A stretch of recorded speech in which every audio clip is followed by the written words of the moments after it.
You heard Tom tell you about the treats of going out and getting a little snack, a little something to eat at a great restaurant. Yeah. Well, my family likes to go to the Current Seafood Counter. We go right there in the Ivanhoe area. It's awesome. It's Maisie's favorite restaurant. Fresh seafood, fresh fish. The black and mahi sandwiches, the grouper. The grouper sandwich shrimp is phenomenal. They've got lobster rolls. It's northeastern casual. They've got a lot of great beers from the Northeast that you can get on draft. Cocktails. Yeah, they've got cocktails. Like they've got a gun with different spirits, and you can just get yourself a little $7 cocktail while you get fresh peel and eat shrimp. It's a great spot, man. Curtis Earth Trivia on Mondays. It's just a great little addition to that little Ivanhoe area. But I feel like for this 4th of July weekend, what could be better fish than sandwich. Going and get a fish sandwich from the Current Seafood Counter? There's actually 2 locations. The College Park location, there is a location in Sanford, Sanford and Henry's Depot as well. But the brand new one, or at least they've been around for 6 months now, is the one in College Park. Yep. But if you want to go grab some delicious seafood, have a craft beer, a cocktail. Ask for a pint glass, too. I think they still have them. They still do. Yeah. Tom and Dan pint glass, that lets them know that you came because of us. Did I tell you I big dogged it and I brought a beer for his birthday in a pint glass? No, that's not yet. I didn't. That was Mike Smith. Mike Smith, he's been a bartender and been around that world a very long time. He knows how to do it. Yeah, so it's the Current Seafood Counter right there in College Park. Welcome back to A Corporate Time. We've got Joe here from Fairfield Omega Store. How you doing, Joe? It worked. Oh, my gosh. You just have to smash it a couple times. Hey, very good to see you. That's what she said. How you been? So good. So excited to be here with you guys. Missing Deborah wholeheartedly. Yeah. Well, big shouts because I'm sure she's listening. She's today. full retired now, right? Full retired. Yeah. That's awesome. She's out of the dildo game. Out of the game. Oh, you're never totally out. Just when I got out, they drag me back in. Hard game to leave. Yeah. So before we start, I was reading during lunch a news article about sexual wellness and how it's being looked at more seriously in across the globe as a part of a total mental health. Well, you're kind spectrum. I'm not saying this. I'm not making any jokes, but you're taking care of yourself more. So it would. How do you know that? Are you talking to Crystal? No. I mean in general.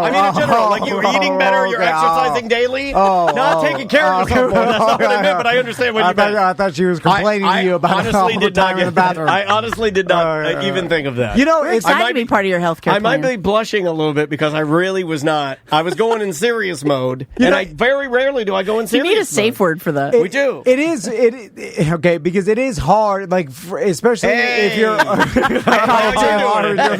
you're doing it. We got the Vaudeville brothers there. Hey, I hear you've been taking care of yourself lately. I have. But it's so hard. Yeah, it's so hard. Joe, we can't say that. Who's on first? But if you think about it, it's never really been put into the how to take care of yourself mentally or how to be mentally more healthy in the category of my father never pulled me aside and said, like, hey, Dan Lee, when you're really stressed out, if you do this, you'll be less stressed. So fun tidbit, that's actually how Fairville found me. I am a hormone balancing coach. Oh, really? And as a hormone balancing coach, it became part of holistic health care to take care of our menopausal women and their needs all through their aging. And so that's how we began the relationship. Lo and behold, it serves everyone. Yeah. Oh, so you're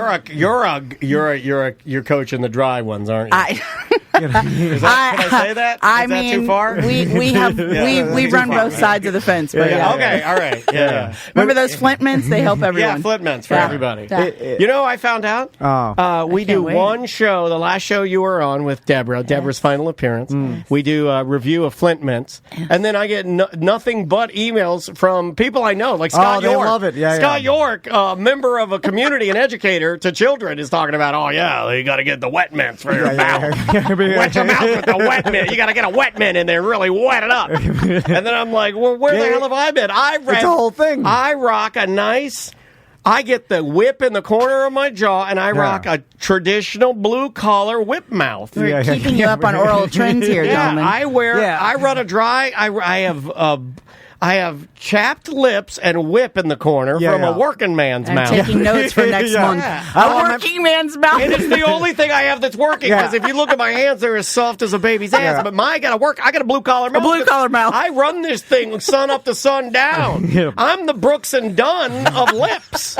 I'm a hard-working man. I need my tongue dry like John Wayne Saddle. Yes, exactly. A little racist on it. Visual, yeah. Exactly. I need 40 pounds of undigested meat somewhere in my body, just taking up calories. Oh, Sorry, I'm Joe. sweating just thinking on it. So now you have some products next to you. Let's talk about them, because we're going into the 4th of July. It's hot outside. Yeah, it is. So I feel like it's perfect time to get hot with your partner. Hey, look at this guy. And get your mouth dry.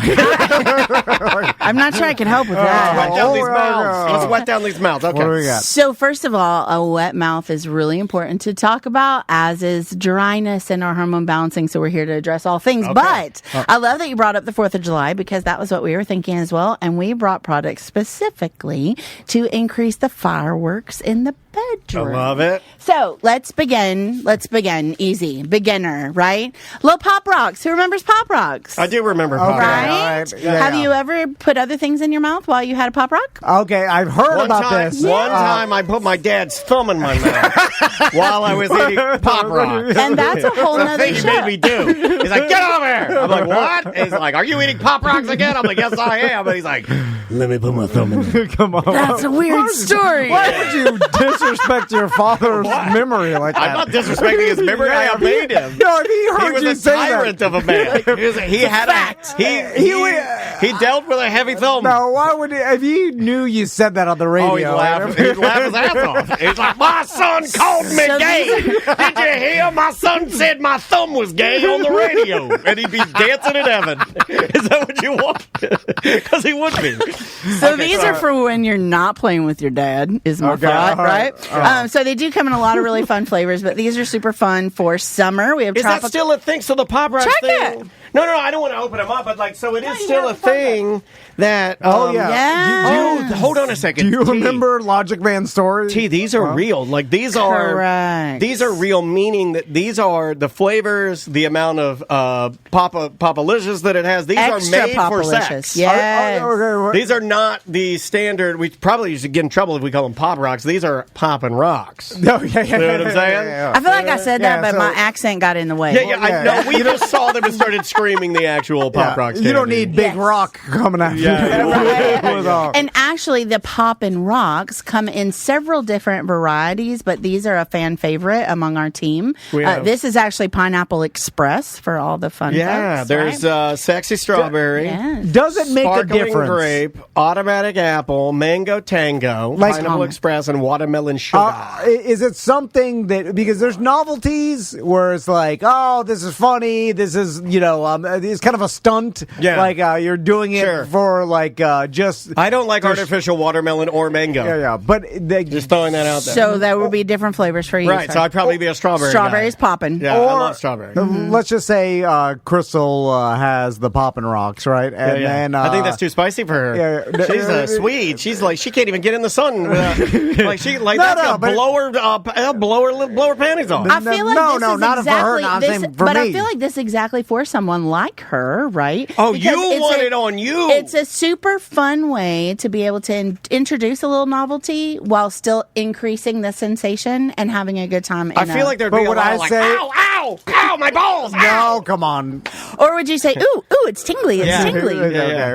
There you go. Could it be something I've been missing all my life? And I'm like, oh my God. Andy said you are. All right, off topic. Have you guys ever used an Altoid? I've heard about only it. for job interviews. Seriously, only for job interviews. I pop thinking one in, there's or test because the Asians figured out, or in Asia. All their kids figured out that if you take a peppermint like 30 minutes before you take a test, increases your test scores like 30% because it activates. Oh, come on. It activates different pathways in your brain. Peppermint is excellent for clarity of the brain and calming your stomach. Correct. But not 30%. 30%'s a lot. I'm just saying what I read. I'm not staking my life on it. It was a 0.3. He missed the decibel. The only thing that works on tests is Adderall. Everybody knows that. I got that. I hate to admit the accuracy, but that's exactly the idea. is creating the opportunity to create some sparks in the bedroom. So here's another kind of beginner's buzz, if you will, and this is an arousal gel. I could say that right. Arousal gel. Right. Yeah, you can say arousal gel. Specifically designed for feminine pleasure, although we do have these for men as well, but this is on, and it is an arousal gel for her, and 1 to 2 drops of these things create massive reaction. Okay. What? Massive reaction? What does that mean? Massive reaction. Weapons of massive reaction. I've seen that video. But it begins with a buzz. What does so that you mean? start with literally. Y'all can try this if you want to. You put a little bit. Well, I don't have this open, but put this on my Tom. You can put a little bit in the side of your mouth, and it literally creates a buzzing sensation. On the side of your imagine his lips are going crazy. Please help stop them. Imagine on a woman's bits. They're going to give have some a of this small to Biden buzz tonight so we can talk. Right? Let her walk around with a small buzz 20 minutes before playtime and see if there aren't some explosions that are explosions. Kablooey! It's fireworks. Oh, it's fireworks. Right. My wife. I put this on my wife and it blew her legs off. Come on. Jack was just telling me not to get him fired. We're doing it. He says, "Please don't get me fired." He texted me that this morning. I did. I tried to go tame on these. All right, so that one. All right, so there's that. Yeah. Okay, so what now sparks in the bedroom. So this is something for the backside. Oh, it's a light up B plug. It's exactly what that is. I will admit I've seen this on the movies. I like this. This is awesome. So fun, right? You have your own at-home pointer. It's got a great name, Booty Sparks. Okay, all right. So this is more of a novelty. Can you see me? Oh, hold on. This is a new character. Is it? It's hard to see in the dark. It's a new character I'm inventing. Oh, yeah. Let me see them booties. Oh. What is that? That's not even nothing. Don't say that. That's Booty Sparks, man. Now, he only comes out once a year. Booty Sparks, this is amazing. Yeah. Mm-hmm. Rechargeable. It's got a remote control, USB, 4 different colors, 5 different colors. Imagine if you had several of them in the same room. You got, Yeah, okay. So, green means go. Red means stop. Can you have several of them? Yeah. I mean, in some of the places we go to, you can. Sure. Booty Sparks. Yeah, absolutely. Okay. I like that.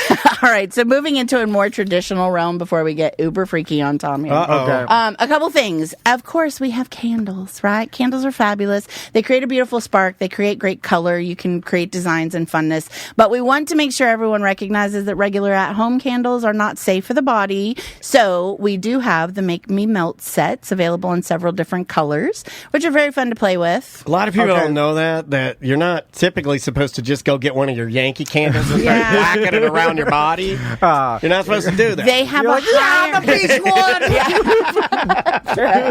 Correct. A higher burn point. And literally will burn the skin. So these are super comfortable and really fun to play with and clean up a whole lot. Cool cotton! I love a cool cotton.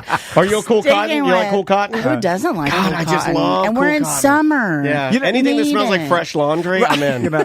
Love it. It also... I have a thing for laundry. I love it. The melting the wax is very 90s. I've always wanted to be into that. And I always thought I'd be one of those guys. I always thought, no BS, I always thought that Andrea, we'd have a child and she'd be in her room, and then once she goes to bed, I'd go in there and I'd start strapping on my leathers, and I'd get out my candles, and she'd be tied to some crucifix, and I'd be melting the wax. She'd not real. Whoa. Yeah. You know, that's how the world sees you. No, I don't do any of that. Although it is a messy fetish to have, like you're melting wax, and you know, it's like, and they're like, oh, it's in the carpet. Oh yeah, there you gotta have hashtag sport sheets. Yeah, you gotta also. I feel like you gotta have tile, and you gotta have a bunch of paint scrapers. I'll get the cleaning lady. Again, Javier easy up there. peel, easy peel. Oh, so this is why you go with the designed wax for this purpose, for safety and cleanup. Yeah, both of those reasons make it really important. You can always see the stuff that gets his imagination. Speaking of seeing stuff, you got him with let's the move on to something else. You got him with the candles. Can we do this? Yeah, you're all right with that. Okay, I think you're okay with that. All right, so the fun part about this is again, pleasure for her, because we talked a lot about him last month. But God, that looks like one of those choking things that you put on a baby. You've seen these things? Oh, to get the... Yeah, they got them at So- Olive Garden. If your baby's choking, you don't have to do anything anymore. You just grab this thing off the wall and you stick it on your baby's mouth and you press the button and it sucks the mac and cheese out of its face. I've So seen many that. weird turns you're taking today. So many. Yeah, it's what I do, Joe. It's the only thing I can do. I tell him all the time. I'm like, I can't stop doing this. Joe, it's all weird. Everything. I'm just trying to ask him a normal question. I'm so And it's here It has for to be a joke. It has to be absurdity. There's nothing can be serious. Nothing can be serious. I mean, his So that's family all right. is passed away family. The memories. He destroys the memories. Tongue sucking and pop rocks, right? Everything. Well, whether you're choking babies or extreme female pleasure, the fun part about this toy is that not only does it mimic some of the other things that folks can do, but it allows for visibility so that you can enjoy the process visually as well as the stimulation that's occurring. Many toys, the other partner can't see what's happening. This gives you some visual appeal so that you can actually see what's glass bottom boat on what's this. going down on the down, right? This is like... I need to see There you what's go. going on. Yeah, check that out. Now, when I'm you... like, oh my God. Honestly, when you look at this, I'm going to be honest with you. I'm a visual You're guy. thinking baby choker. No, but I like to see. I like to see the can't stuff. show Okay, that. see, We right, can't right? show that. We're going to get kicked off YouTube. Mr. Tube is going to be yelling at us. He can't. All right, so before we made it weird, so sparks of romance. These are really fun ways. 50 ways to deepen your connection with just a single spark. So they're matches, and you can grab these and kind of play it. You literally read them and then light them and then do the thing. So it's a fun game. Again, fireworks in the bedroom, but if you want real sparks. You guys ever seen one of these? What is that? Oh. Hold on, So a this is from the wand? third floor. Neon wand. Neon wand, right? So this is actually a beautiful gateway into the world of kink. But it's really fun to play with because You got to be careful around our cameras. it creates stimulation. That's okay. Yeah. It creates stimulation and lights. So it's very fun. It comes Hold with on. a great... You just held up what looks like a glass cone. Yeah, it's like what Superman would comes with, look at this. It comes with many, many. Oh, okay. Right? Isn't this So fascinating? is this like, oh my God, you know what this is? This is that ball from Yes. Spencer's that every little boy wanted. Correct. Except this is for a ding dong. Come on. or herness, right? So absolutely, it's a taser for the bedroom. It's a good Yeah, time. it's a butt taser. No, come on. It's not just look. There's a lot.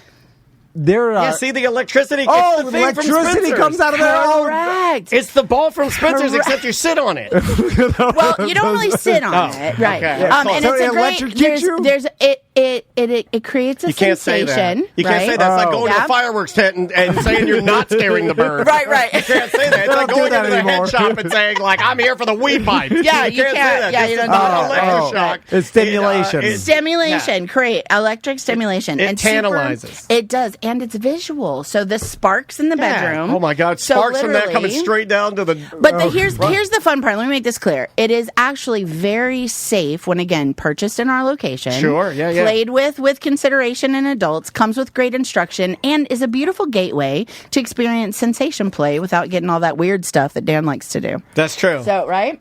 And if you wanted a beginner side not of messy. that, a It's beginner not side messy. of that, you get a TENS unit. Okay. So an Butler opportunity for used you to to be have able those. to, right? See? So you Yeah. put it in the fun places, press the little button and see what happens. I'm virtually certain that while Butler was working here, he was sitting on a TENS unit at all times. I'm going to text him and ask him, were you sitting on a TENS unit? He's electrocuted. Yeah, he used to electrocute himself. And it's not exactly, we go back, I'm gonna it's text him. not a TENS because that's branded, so Right, let's right. be careful, Oh, right? okay. But it is electroshock pads that stimulate on a very low and safe level, but allow you to play with some different sensations in the bedroom. You know, if stomping it doesn't work, you shock them good. Yeah. Now, this is something that's a little more adventurous. It is. It's also you clean. know. It's not messy, right? It is. Yeah, Because you're using the electricity, it's like you don't have to worry about the gels and the smells and the lotions and all that. You just shock it good. Yeah. Now, Zap! now, see, Or you dance on their skin with the light. It's all in how you do it. See, I'm guessing that one's probably not for the tub.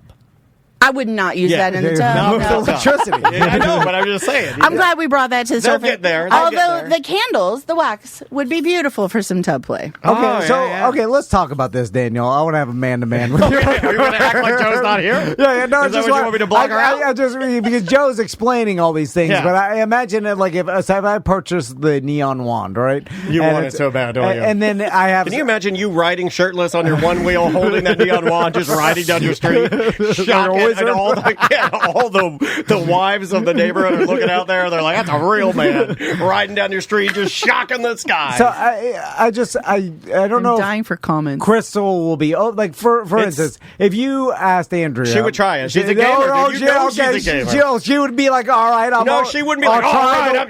I'll try the wand. She'd be like, "I'll lay there for one wand." You just see, if, you know, and then see, I can't. And she's like, "And you'll never go over level 5." And I'm like, "Oh, okay." I'm like, "How about 6?" She's like, "I swear to God, I'll divorce you." So she'll let you with the wand. Just try it. See, I don't know if Crystal. I got to do the womanizer, which is,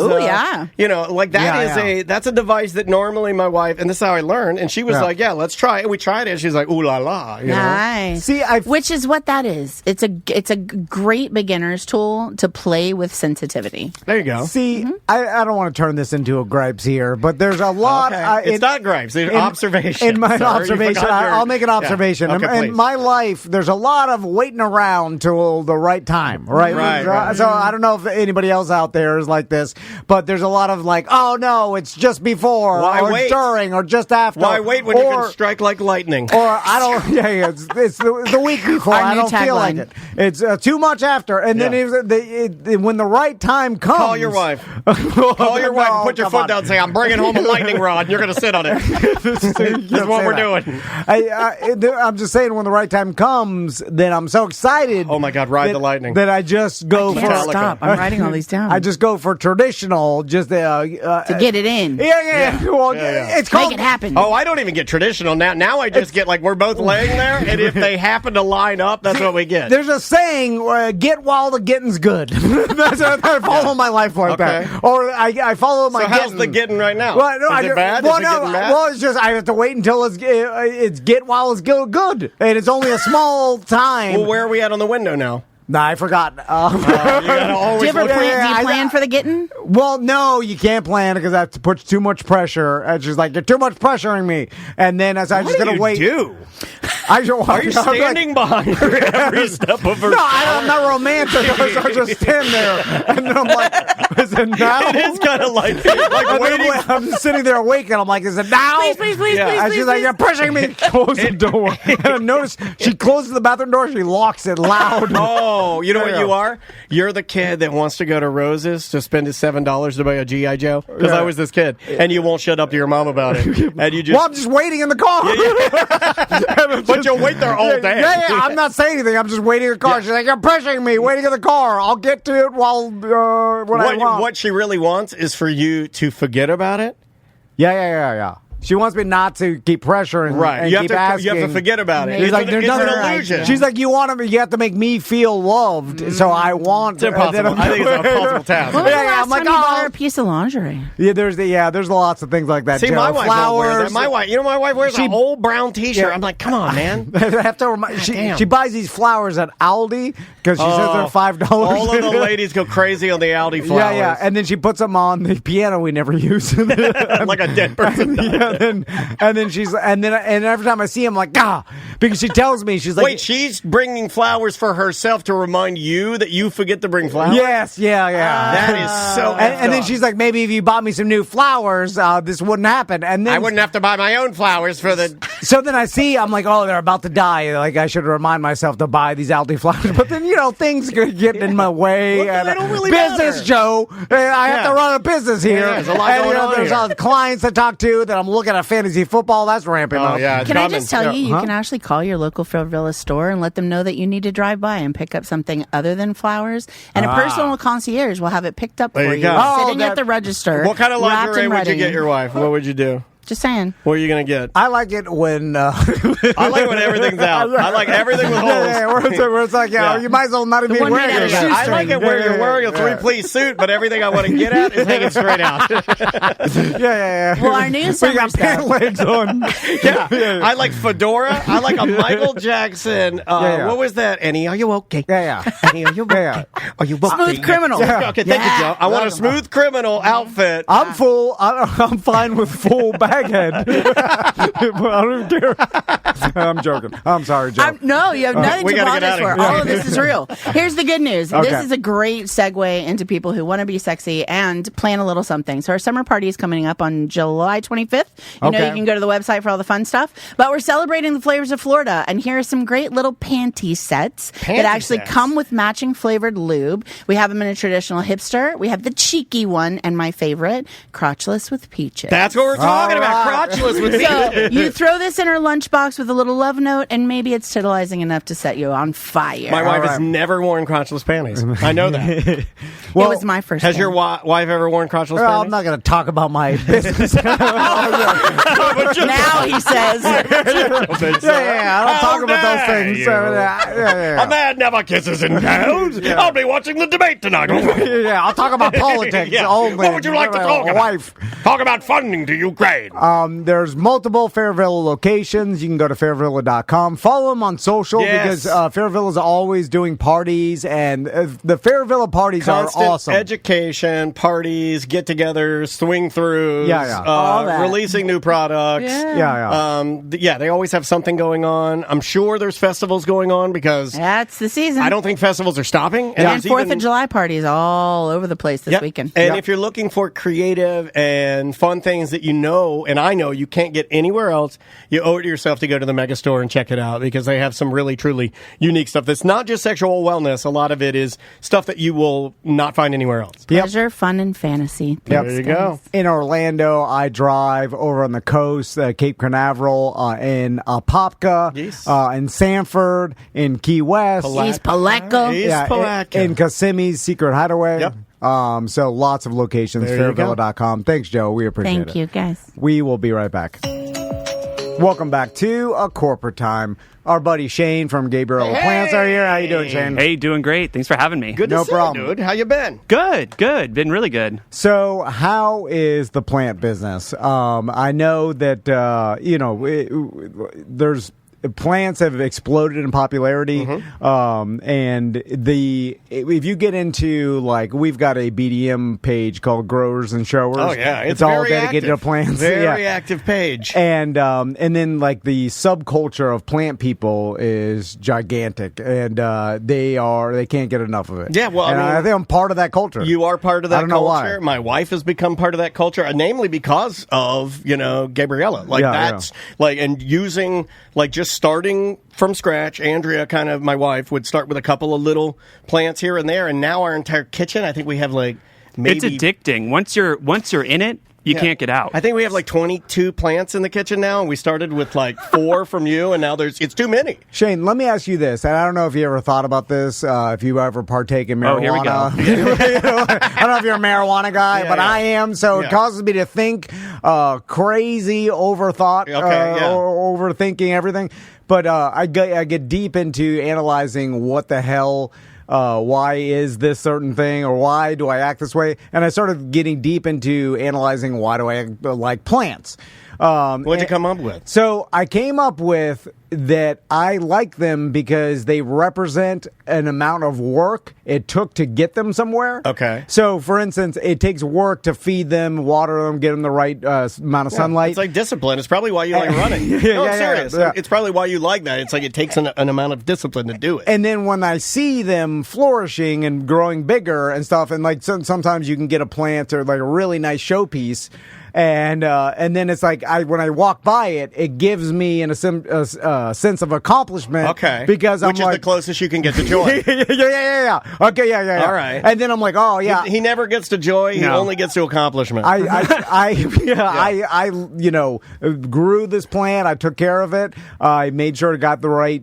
Nutrition. And now it's big. And I enjoy that aspect of it. Same as a fish tank or whatever other hobby you have. The more mastery you get get over something, the more you find enjoyment in it. Now, we had a fish tank here, I don't know if you remember, and it exploded, and it almost bankrupted our company.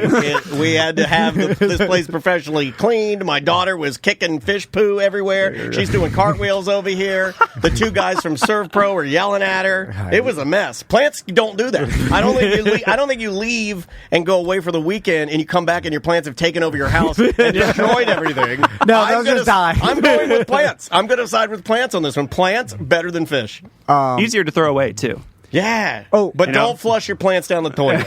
Just do that with fish. So, Shane, I know you brought in some plants for us to look at, and I appreciate that. I saw you over here. Tom's over here eagle-eyeing all of them. By the way, I wanted you to bring in some plants. Well, that's why you...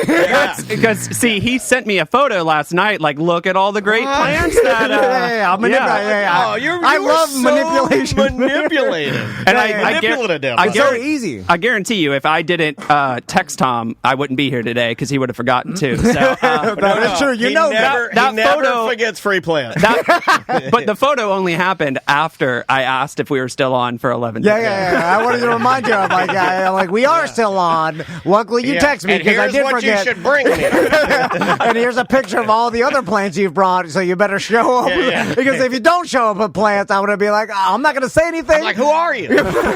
But I'll be disappointed in my head. Anyway, so I want to talk to you about a plant. I guess it's the first time I've ever seen this. I got an email from a BDM telling me, hey, Tom, check this out. I ordered a bioluminescent plant. Yes. And then I was like, nah, that's you got a scam. I've never heard of a bioluminescent plant. And then he's like, yeah, apparently it's this new thing, whatever. He got it. And because I told him, text me back or email me if it actually works. And then he sent me a picture. It's hard, just like real bioluminescence, it doesn't do well with photography for whatever reason. Yeah. So like in person. Well, your iPhone's trying to not take a photo of a completely dark room, so it's trying to make everything brighter, lighter. Yeah. So like the actual bioluminescence in the ocean, you could see a lot clearer through your human eye than you can through the photos. So he's like, it looks better in person, but here's a picture, and it damn sure was glowing. Mm-hmm. And I was like, weird. And so, do you know anything about that?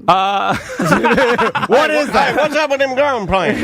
Well, I will say it's from overseas. I don't want to get it wrong, but Netherlands or something. There's a lot more China. I heard China. No. There's a lot more science being put into plants than has ever happened before. I mean, like Monsanto made like genetically modified corn so that you could spray Roundup in the fields. Like that was like an 80s or earlier thing. But now we're finally getting to, just like you can designer babies with the CRISPR technology, we're now getting that in plants, which it's very new. Most companies don't have the money. I mean, we don't. We work with soil and that kind of deal. But you're getting a lot more scientific integration into plants to come up with some of those cool things. So it's definitely cool. I have two. I killed one of them so far, but the other one's doing good. Does it work? Does it look cool? Yeah. The flower is a little bit brighter than the foliage, but that's kind of how it was designed. Gotcha. Now I know that's nuts to me, man. Like that is absolutely crazy. Is it to the point where if you were to touch the plant, it would get on you? No. It's all genetics. It is just through that plant tissue that glows. Interesting. What's weird is because it's a living organism in the oceans that create the bioluminescence, and when you disturb the water, it basically causes them to like light up for a split second, as part of their like defense mechanism or something like that. But it's like some sort of algae that does that. So in the plant, I was like, is this the same algae or what the hell is it? I wonder how internally efficient the light is too, because I was reading an article yesterday about lightning bugs and how they are considered their light is the world's most efficient. Like 100% of the energy of what they're doing is what you're seeing. It's the thing. It's kind of impressive. I mean, they're bright for being a tiny fly. So my point is with this plant, like to me, it's that could be. Imagine you grew plants to a point where they become natural light. Oh yeah, your backyard is filled. Mm-hmm. Your whole backyard you need to get on that now. You get on that now. Well, it's not there yet. The technology. You got to start learning about it now. Well, I'm not a botanist. I can't do it. You're gonna have to. No, I just wait until Gabriella gets it, and then I'll buy it from Jada. And by buy, I mean invite him on the show. The Hawaiian theme, the bananas, that's not working. You got to go bioluminescent backyard. Yeah, they also have a patent on it too. So the the process of making it. So you can't even. One of my friends, who's actually a botanist and scientist, and really cool, Tyler Thrasher, really cool guy. What a cool name, Tyler Thrasher. And he does a glow in that they're not growing plants, but dead, preserved like poppy flowers, that kind of thing, and then he'll dip them in like a bioluminescent material and sell them that way. He calls it moonbeam flora.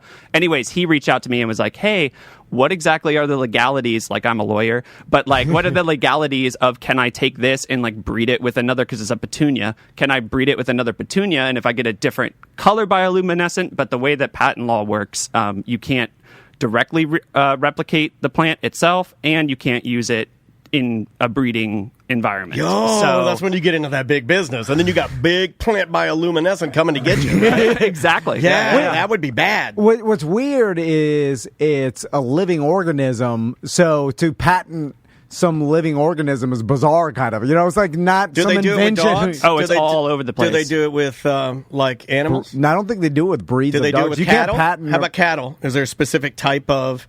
No. I don't think so. Yeah. I think it's, it's whatever. And sometimes you just get it through the patent office, and then people get screwed that way. And it's like, and then a bunch of people are like, you shouldn't have patented this. Like, now they're the only people doing this, and no one else can get in, and it's actually unfair. Right. And we had a couple like original plants or cultivars that we have brought to the market that were original to us, and the question was often like, should we patent those for ourselves?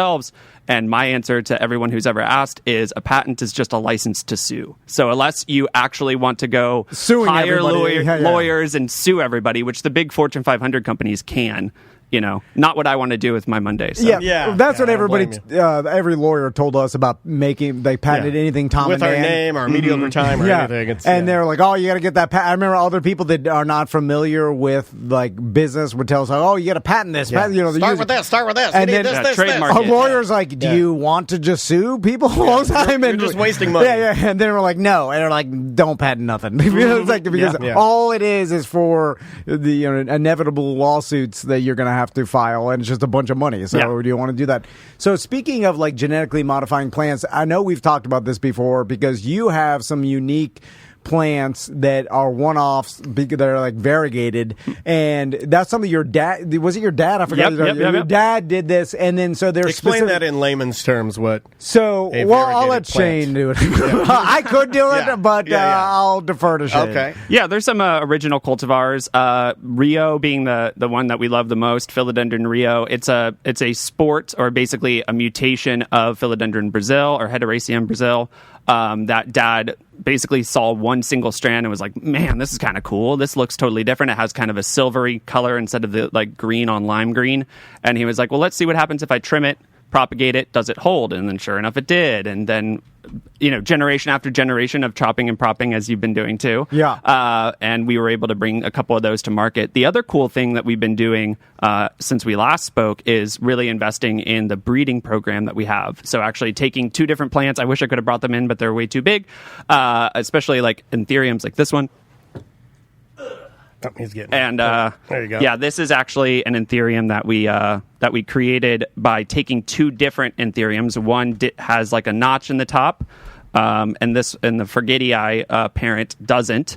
So we took those two, took the pollen from one, rubbed it on the other one, basically made the plants have sex, and then we got something really cool out of it. So we're at number 17 of original ones, I think, at this point, from the breeding program. But the other ones that Dad found were Gabby and Rio, which were cultivars or sports. This is more man-made, forced, by trying to, breed two plants together. Yeah. And I do like when you breed animals, you put them in the same pen, but it's their choice to mate, right? With plants, you're basically raping them. Yeah. And that's what you like about it. You just take, from the male plant and you put it in the female plant. It's as simple as that. And then you're like, no matter what, I didn't really ask you. You're taking right. I got you. And then I'm going to sell whatever I get from this. Yeah, I'm also going to take all your babies and sell them. That sounds horrible. What's interesting, I'm the only person that's ever described it like that. Yeah, that's why you love it. You just told him that you get high and you lay around thinking about forcing yourself on your plants. That's what you said. I get high and I think about this stuff all the time. So the other part about the plant process that I like is the propagation, because this happens with marijuana too, where a lot of marijuana strands are from one mother plant that they have made tens of thousands of pounds of weed from one plant, because you could take cuttings from that plant and then take cuttings from that plant and just continue. And then it just it grows and grows until you have this huge army from this one plant, because they found that one plant produces really good high potency marijuana. It's the one. And the same thing with like other plants, like the way they look is super unique to that plant, because just like humans, there's a lot of genes that go into it. And that could be a 1 in a million or 1 in 10 billion whatever plant, and you can then propagate that plant and make tens of thousands. So I like that aspect. Yeah, that is cool. It's like almost kind of like a legacy to it. No, it is legacy. But in our business, obviously growing all indoor foliage plants, the wider selection, the better. So last week we had close to 400 SKUs in stock, 400 different types of plants for sale at the same time.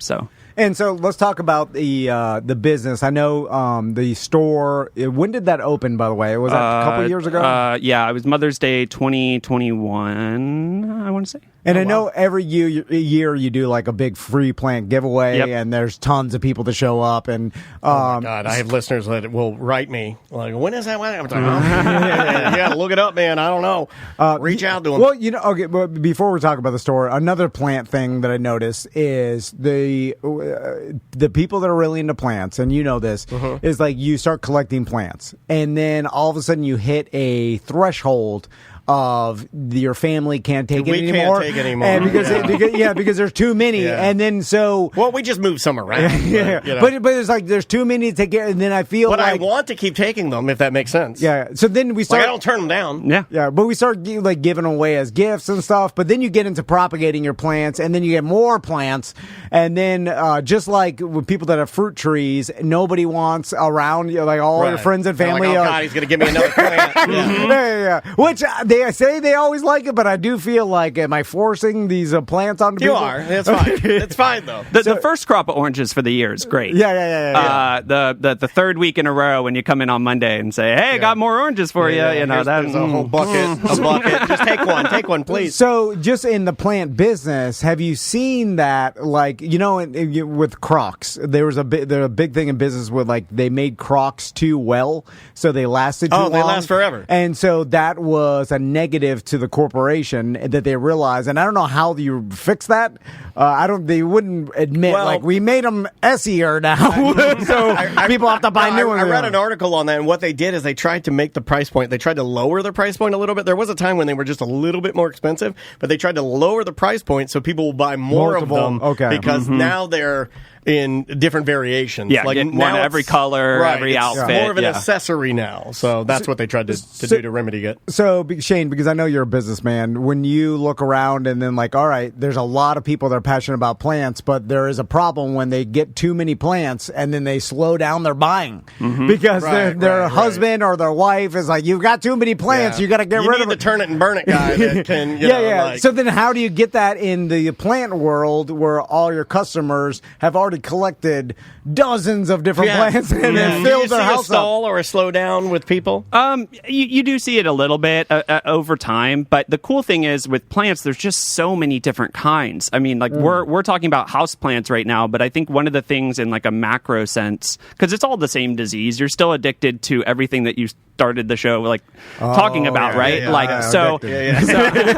Amphetamine too. We're addicted to a lot of things. THC, caffeine. But you say THC is not addictive. And sex. It's addictive. But you move from maybe houseplants in one season, then you maybe get really into gardening, and in that time, you may forget to water some plants and you kill some off. Plants typically will they don't have a life cycle. You can keep them alive forever. But I mean, even in Texas, things outside of our control, a hurricane coming can damage your plants outside. There's some natural loss just over years that helps us out. But I think the bigger thing you see is people going from, house plants to carnivorous plants, and then over to orchids, and then to, you know what I mean? To the citrus and the gardening, and then they kind of circle back to the house plants, but they never really get away from it. They just kind of change their focus. Cycle through. Yeah, I got you. And for gifts, I feel like if you know a plant person, you get them a plant, 100% home run every time. Oh, yeah. For a gift. Yeah, I'm pumped. They're never going to be, because to me, it's decor. Yeah. It makes your house look cooler. So to me, I'm just like, oh, all right. In fact, and then you could tell your spouse, listen, they got me this as a gift.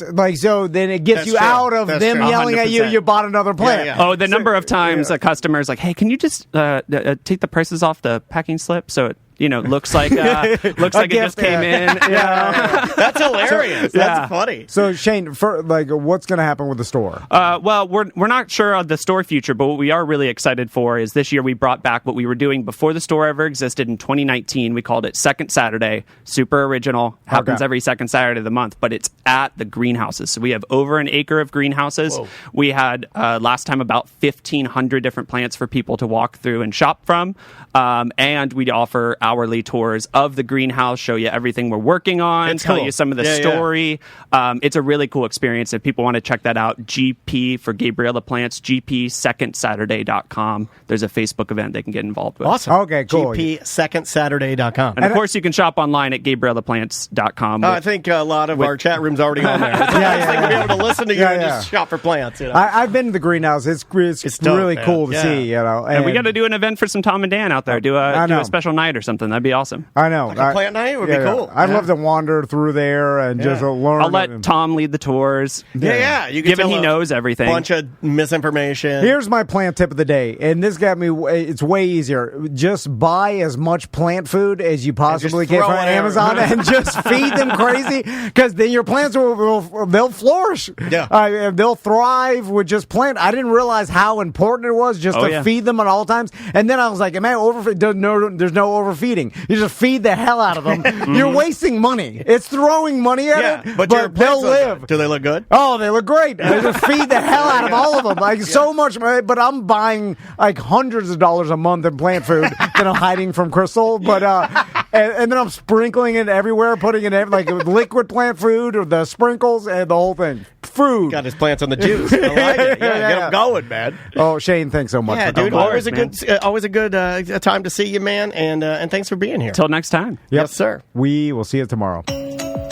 Welcome to Corporate Time with Tom and Dan. I'm Tom. I am Dan. Let's get right to it, because it's all over the news. There are storms out there, crazy. Yeah. And on the line with us on Zoom right now is Mike from Mike's Weather Page. How you doing, Mike?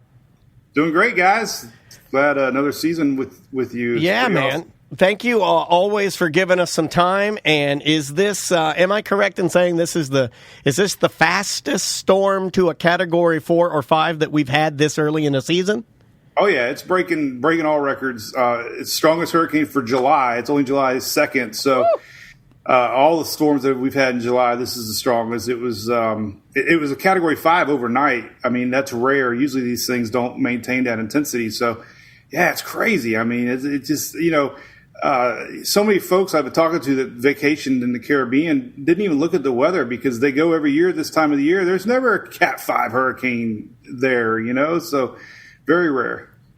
So, Mike, I know there are other storms and depressions popping up around as well. Is this the activity that everybody was predicting for this summer, that we were going to have a bunch of activity early, or is it earlier than even people thought? I think it's earlier, because the big talking point this year is La Nina, and that really isn't here yet. That's more middle season, end season. That's when the upper level wind shear is supposed to relax a lot. So we're kind of in that transition right now. So other than the water temperatures, I mean, I've been posting a lot since January. The water temperatures are record. And that's obviously the big fuel for these storms. And so, yeah, we could be looking. I mean, I'm never one to hype, but this storm's got me a little concerned. We might see some big ones later in the year here, late season. And for us here in Florida, we really got to worry about later September, October when they come up out of that Caribbean.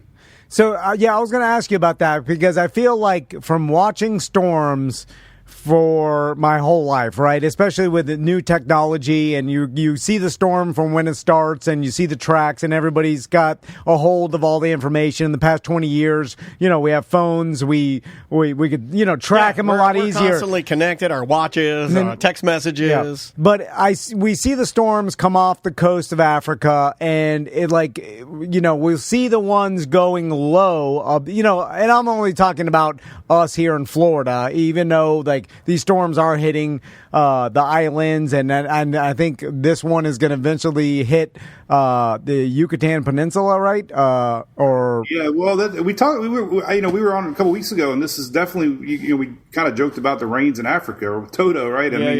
We're going to see that this year, these long track storms because of this La Nina pattern, and we haven't seen this in a lot of years.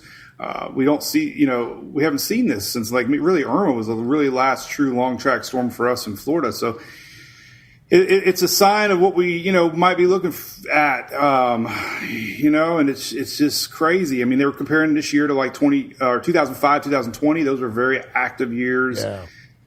And as long as that water's hot and we have no wind shear above, it's like fasten your seatbelt, man. It could be rough. And so I know last year there was a lot of storms that seemingly were headed towards Florida and then turned north away from us because is that the high pressure pushed them away?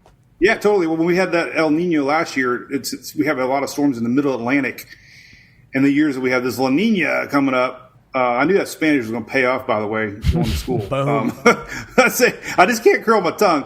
But we had a lot of middle Atlantic storms last year that, it was the fourth largest season last year. That's what we really only had one storm. It was Idalia for the whole, continental U.S. So this year we're going to have a stronger Bermuda high, it looks like, and that drives more systems west and upper Gulf, Texas, East Coast, early season. So it's, all that hype.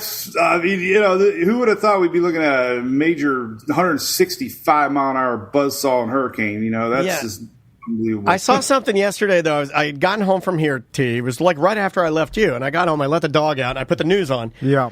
And I forget what channel it was, but one of the meteorologists on there did something, and they're already starting to do things I dislike. So he took the size of the hurricane, and he did Photoshop. He took and he dropped the background out of it, and he laid it on top of Florida. And then he stood in front of it with the storm over Florida. And then on the bottom it said, "This is not real." And he's like, "I just want to let everybody know this is not real, but I just want to show you the size of the storm." And I'm like, why do you need to do that? You didn't need to lay the storm on top of Florida. Because he knows, and everybody knows that they'll take screenshots of that, and it'll be a meme. And it's all misinformation. Yeah, and then spread it around. But I feel like you have an obligation to just be a little bit better. There's 100 ways I can even think to do what you wanted to do in a better way. Their obligation is to get ratings. I know, but it's sad. I was guilty of that from day, early on. I mean, there's something addicting about getting likes, and we all like likes. One time Elon said he was going to take it away off of X, and that's good, because you want to see likes, and when you post stuff like that, you get them, and it's an addiction that it's hard. It's hard to stay away from those clickbait headlines, and but that gets traction, and that gets advertising, and it's.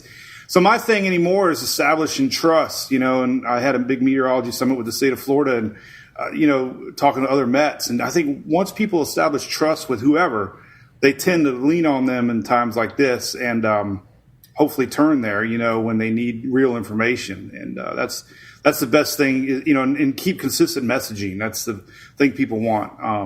And they'll find you eventually, hopefully.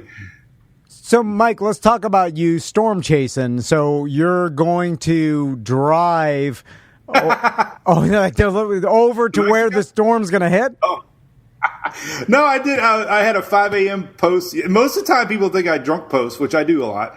Okay, that's fair. All right, I'm not going to lie. I thought that too. You know what? Confirm. Yeah, but I do that. Yeah. So I was like, well, Mike does it. Me and Mike are a lot similar. You love America. It's fine. It's fine. Hey, man, even one of the guy that writes me my songs, there's a lyric in there that says, even Miss Julie takes his phone away, which is funny. But no, yesterday I posted a Google Maps to Mexico because we had a storm pop up. Nobody even knows about. We had Tropical Storm Chris yesterday, and it lasted like 15 minutes. It had more fame or less fame than the Hawk 2 girl, probably. You know? Yeah. He had Chris likes it dry.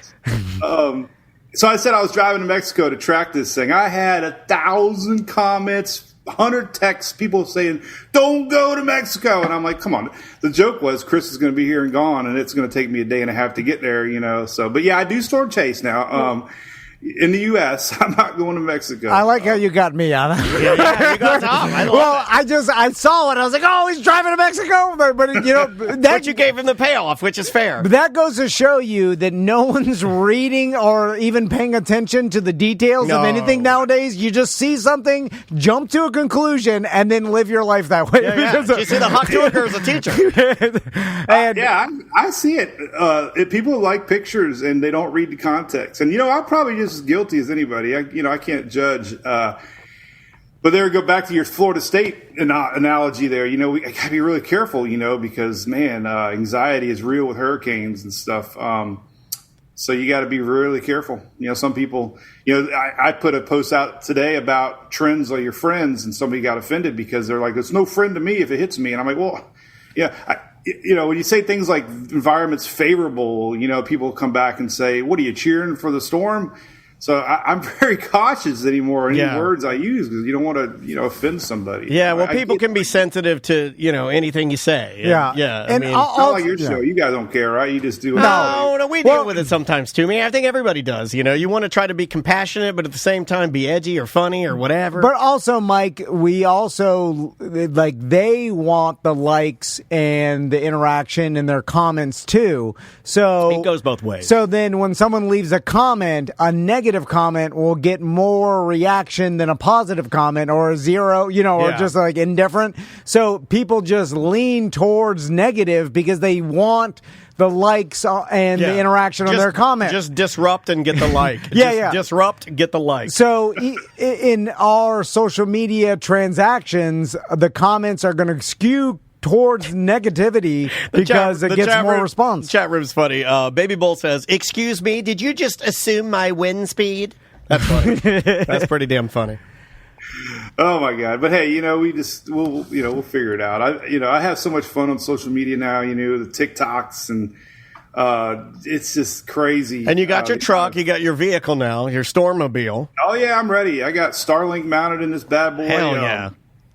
Got my pillow and blanket in there ready to go. I just need a storm now to go to. So, Mike, I'm curious, do you see, because it feels like, and I have no idea, this is not data-driven, but it feels like we've had a lot more Florida land strikes from the west, like storms coming from the Gulf in the past, 10 years, than coming from the east, like Andrew did, straight over. Right. Are we going to see more of that, or because of this La Nina, we could see storms coming from the east now, like we did a long time ago? Yeah, it's really weird because 2004 we had Gene and Francis, and Andrew was 92, and those were actually El Nino years, which. So I always tell people Florida doesn't pertain to any of the rules. Like we had Michael during El Nino or La Nina or El Nino. I still haven't learned my Spanish here. But we had Michael during a year that wasn't supposed to have a lot of storm activity. Last year was an El Nino year, which was supposed to have light activity. 2004 was an El Nino year, supposed to have light activity. So Florida doesn't play by the rules, is what I'm getting at. And I don't really think, because if we get a strong Bermuda high this year, they might be more going below us. into the Gulf, and so it just takes a weird scenario, I think, for Florida to get hit on that East Coast, bottom line. Now, the West Coast is different. We get those storms out of the deep Caribbean. They turn. There's a cold front that comes down, picks these things up, turns them northeast. That's like the natural progression of storms. So when, late season is when that water is the hottest in the Caribbean, and we get fronts that influence the steering. And that's why the West Coast we've seen, Ian and Idalia and Charlie, and Irma. So, yeah, it's definitely more West Coast confidence any year than the East Coast. Gotcha.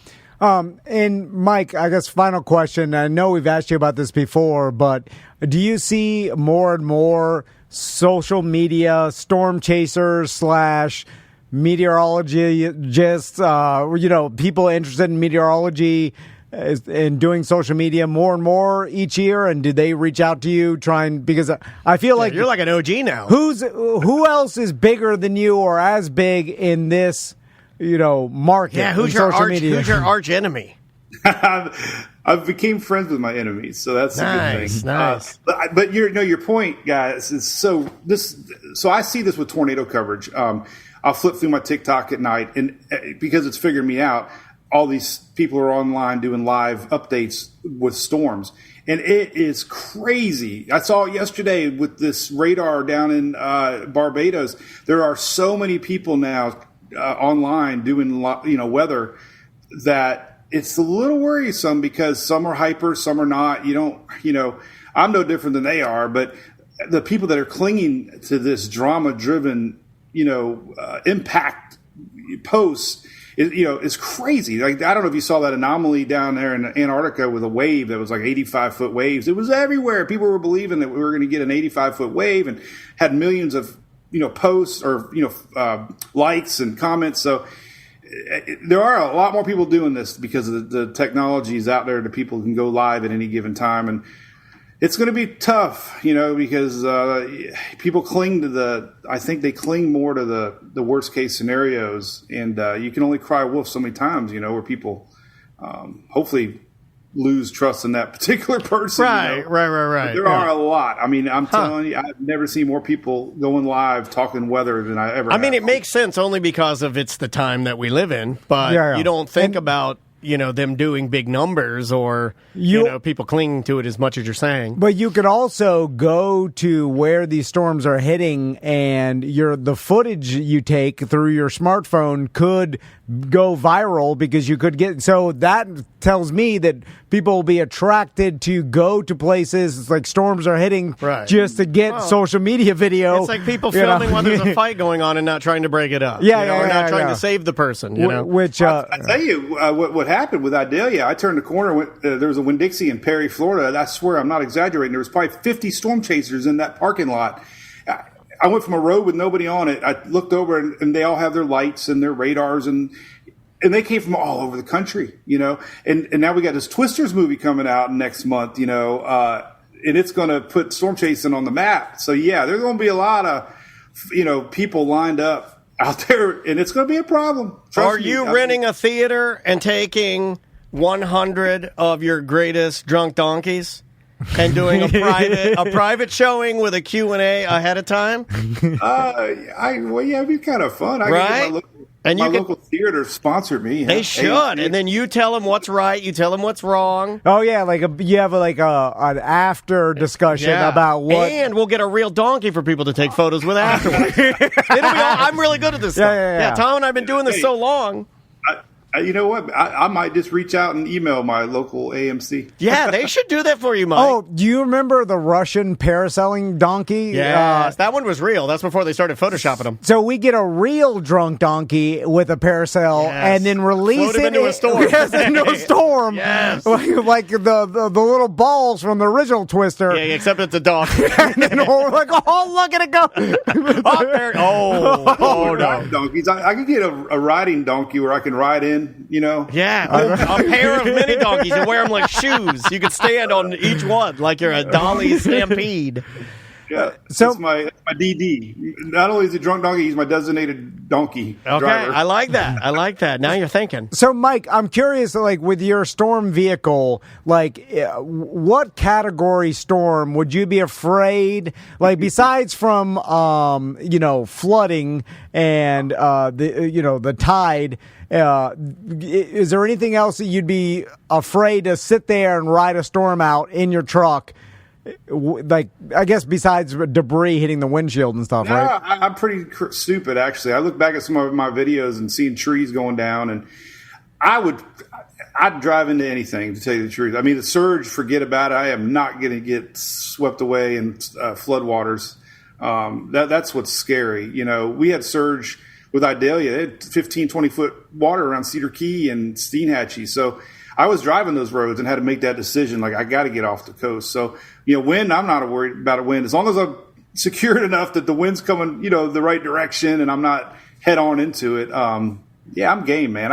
I want that footage. I want them likes, man. Yeah. I got you. But isn't, like, I remember after Andrew seeing, like, 2x4s that were impaled into palm trees, and, like, the force to put a 2x4 through a palm tree is like shooting it out of a cannon. Yeah, that could go through your windshield easy, right? I mean, things like debris could. I know. Yeah, you lose all sense in these storms. I mean, my buddy Phil that works for me, he was trying to go left. I'm trying to go right into it. He wants me to go home, and I'm like, this is so cool. One time the truck was bouncing like a lowrider back in the day, and I'm like, look at this thing. I'm bouncing with it, and he's like, I'm Snoop Dogg. Oh, this is fun. He called my other buddy. He goes, Joe, you're going with him next time. I'm done. Look at me. Hey, look at me for shizzle my storm. I was loving it, man. It's a weird addiction, I mean, it's the tornado guys do it. Reed Timber's a good friend of mine now. Those guys will drive right into them damn things. Oh, that's a storm name, Reed Timbers. That's a good name. Last question, Mike. Water spouts, because we talked about this on the show, and they washed the spider out. You idiot! Everybody knows that. Because someone was comparing a water spout to a tornado, and I know they're similar, but I was always under the impression that a water spout isn't as powerful as a gay tornado. As a tornado, because I remember seeing tons of water spouts in Miami, like Right. And then people are like, oh, they're not that strong. But is that correct? Oh well, no. Once they hit land, they're considered a tornado, and usually it's a 0 or a 1. But I've seen them lift boats, cars, tear a house up. We just had one a couple weeks ago in I think it was. Maybe around Crystal River, Homosassa Springs, I think it was. It was Crystal River, yeah. It was near my father-in-law's place. Okay. Yeah, it totaled 2 houses. So, yeah, they're powerful. I think majority of them are very weak, because they don't have a lot of structure around them to disrupt them. So they're harmless, most of them. But these big ones, no. We had one in Oldsmar that was real famous. It tore up a house pretty good. So, yeah, they turn into tornadoes once they hit land. Oh, okay. And, wow. So, yeah, I'd be worried of them. Most of the time they don't hit land. That's the thing. So beautiful. They're so beautiful. Well, I heard a funny TikToker about the Midwest. I know. She was like, you know what tornado sirens are for? They're like, it tells everybody to go outside and get your phone and film. That's what we all do, right? We hear a siren. Not me, buddy. There are a way more crazy tornado footage than there ever was, and I feel like every year there's more and more. But there's one of just some younger black guy standing on his porch, and he's just standing there, and it just comes up to him, and he's just standing there filming, and I'm like, what is happening, dude? I mean, I'm surprised there's not more people get hurt. Honestly, tornadoes are weird because they lift. They take everything with them. That's why you'll see like your grandma's pound so many cake jokes I can make right now. It's luckily most of the time this stuff goes up and kind of protects you a little bit. So with hurricanes again, it's you run from the water, hide from the wind. There's almost 80 to 90% deaths with hurricanes are water related. So there's not a lot of deaths with wind. It's the water that you got to worry about. Gotcha. Well, Mike, thanks so much for taking the time to talk to us today. Always a pleasure, man. Again, you could find, obviously search for Mike's weather page on all social media or spaghettymodels.com. Yes, sir. And anything else you want to tell our listeners about, man? You got any new beers out or anything? Actually, we do have one coming out. I'm paired up with Tampa Bay Brewing Company now. Nice. They're big up here. They make Reef Donkey, which is ironic. It's big over here. They make a whole brand of donkey beers. It's good. Reef Donkey is a good beer, man. Yeah, and the owner, Dave, and Major, they're good friends of mine. So we got something coming out very soon. ABC, of course, is a big supporter of that. So nice. We'll have plenty of time for me and my donkey to get lit. You got it, man. Well, hey, stay safe. I go live on TikTok a lot of times late night with Mike. So very cool, man. That's awesome. Actually, the other night I was live and I was just telling everybody I was drinking some tequila, and then Major, who works at TBBC, came on. I'm like, oh, everybody, tell him I'm drinking TBBC beer. I'm not drinking, I was like, I'm drinking your beer, buddy, and it was just so funny because, who the hell, pops into these live chats, and the world is so connected, with the internet. It's just nuts. It's a crazy time, man. We're all connected somehow, man, in some little way. For sure. You know what's awkward, Mike? And it's never when I see, I'm like scrolling Facebook and then I see someone on a live video. You should pop in there and say hi. And then I click on it and then I forget that they can see me and I'm the only person there. Yeah. And then they're like, hey, Tom. And then you leave. Well, no, then I can't leave because I'm like, oh, no, but it's like if I walked in and someone's playing acoustic guitar. Act like you didn't hear it. It's like you walk in the ladies' room. You're like, excuse me. No. So then they're like, hey, Tom. I'm like, oh, and then it shocks me. You don't want to sit for my song? And then I'm like, oh, God, I didn't know they could see me. And then now I saw one of Emily's friends one time dancing or doing something, and I did the same thing, and there was like 13 people in there, and it said Mike's weather page, and I'm like, oh my God, she's going to think I'm stalking her. Oh, yeah, be careful so easy.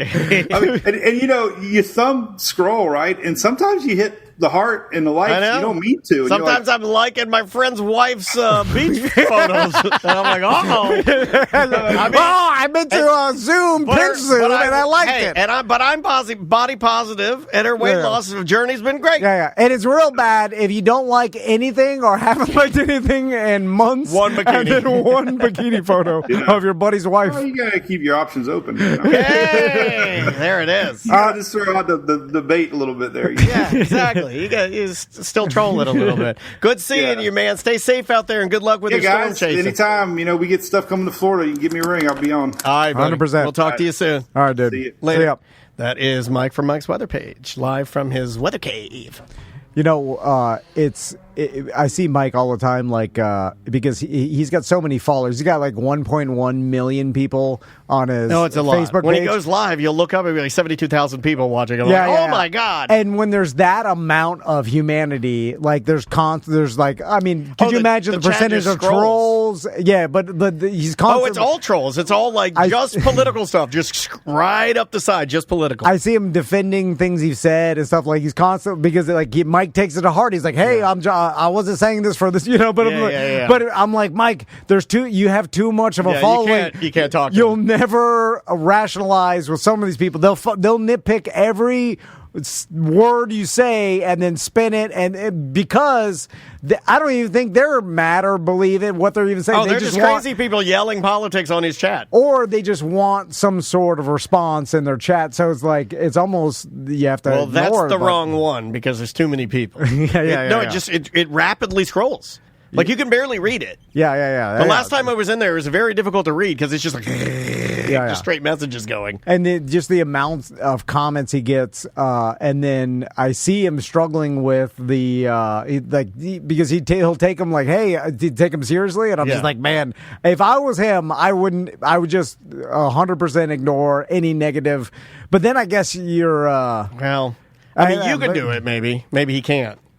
Yeah. Different people build different ways. You know what would be rad? Maybe I would defend myself. I've never had that. I've never dealt with that, so I don't even know how it reacts. Disagree with you. You'll defend yourself. I mean, it would have been cool if he could hide.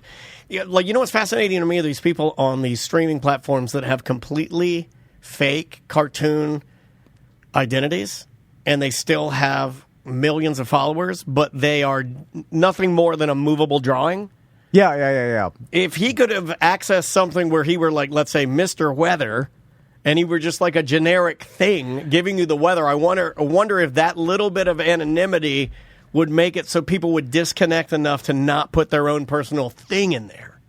I don't think he'd be as popular. Because I think he wouldn't be. His popularity, I think, depends on his authenticity and his, and his likability and his he's normal. He's a regular Florida guy that people can relate to. He's relatable. He likes football. He likes his golf cart. He likes beer. It's relatable. He's a family man.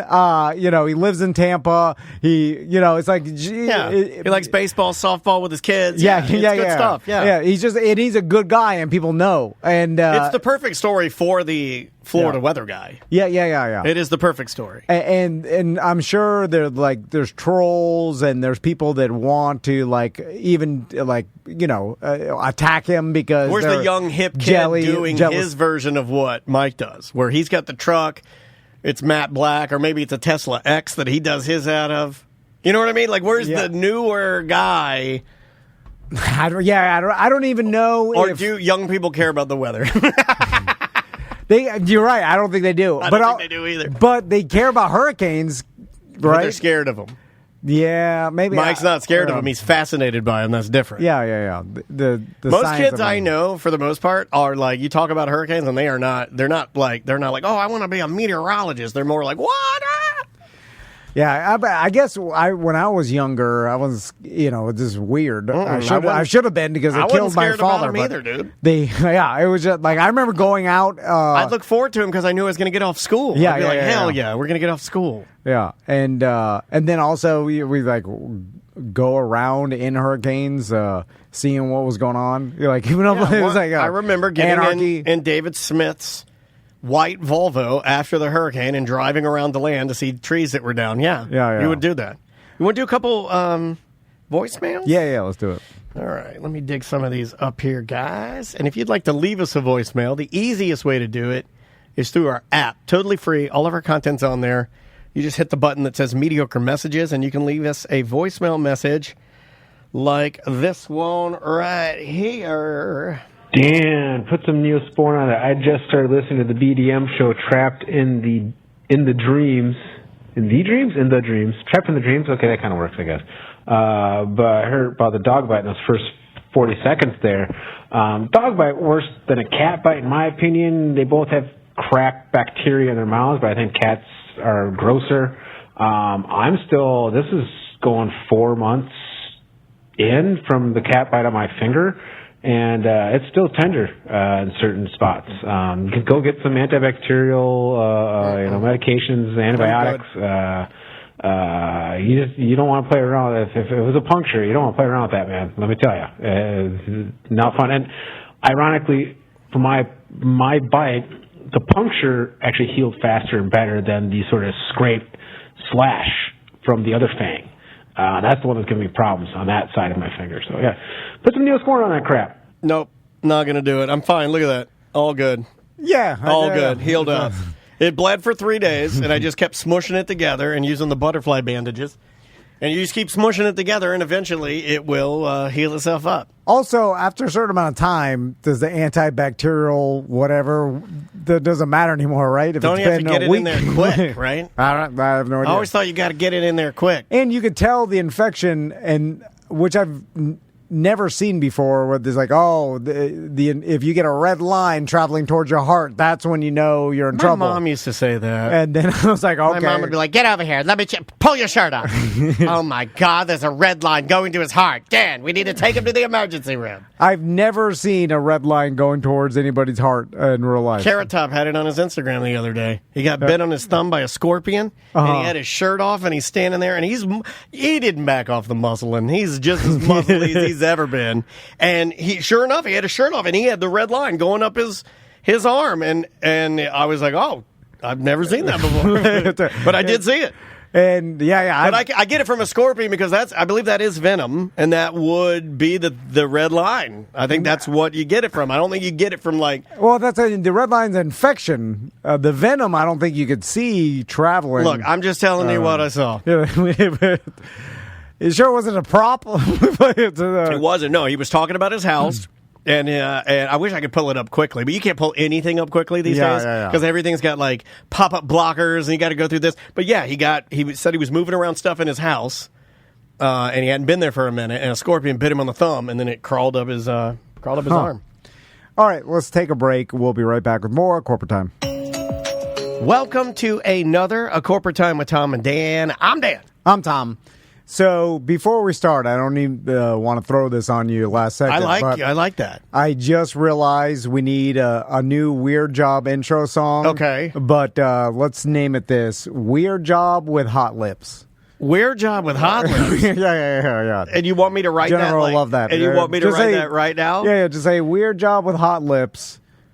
That's it. And then it's a Weird Job Wednesday. It is running a little slow this morning, but I'll see what I can do. Do you want to speak? Is that what her name is? Is her name? No. It's just a joke she'll find funny. Hot Lips. All right. It's Weird Job with Hot Lips. Boom. All right. I hit it. We'll see what happens. I was going to go with the classic. Yeah, we could have done the hard classic. Yeah, I was going to go with the classic. I try to balance it out here. You're all in. You're all into it. Yeah, so everybody email Tom, please. Tom@tomandan.com. Don't email me. No one emails me anything. Yeah, well, email him. If you hate the AI and you hate that we have to sit here and wait for it to do its thing, email Tom. Don't email me about it because I don't want to answer you guys. I'll send you the song.